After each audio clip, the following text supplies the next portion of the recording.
पूरा गांव शामिल था। सब धूमधाम से शादी मना रहे थे और तभी गुड़िया जमीन में लेटे हुए आती है और अचानक उठकर सीधा दुल्हन को खा जाती है। ये देखते ही लोगों के बीच में अफरा तफरी मच जाती है। कोई भागता है, कोई चिल्लाता है और वो गुड़िया खड़े होकर एक बच्चों जैसा गाना गाती है और फिर एक के बाद एक सबको मौत के घाट उतार देती है और फिर वो गायब हो जाती है।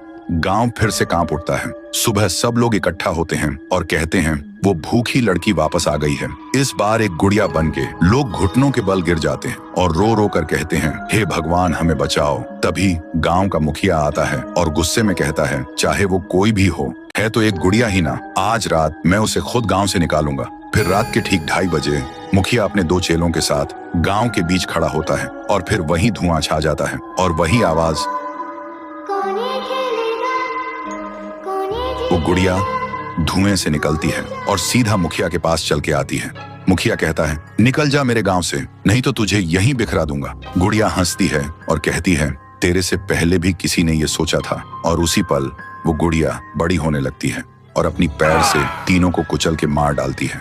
सुबह जमीन पे सिर्फ खून के धब्बे रह गए थे, लाशें जैसे हवा हो गई हो। लोग समझ गए ये कोई आम गुड़िया नहीं, इसके अंदर कुछ और ही शक्ति है। तभी गांव की एक बूढ़ी औरत कहती है, इस गुड़िया को हम गांव से नहीं निकाल सकते, इसे तो सिर्फ पीहू ही गांव से निकाल सकती है। फिर सभी लोग उसी जगह जाकर खाना रखते हैं और दिल से पीहू को पुकारते हैं, भूखी देवी वापस आइए, गांव को बचाइए। तभी जमीन से एक आवाज निकलती है पीहू, पीहू, पीहू। और मिट्टी से बनने लगती है पीहू। लोग चिल्लाकर कहते हैं, देवी हमें बचा लो।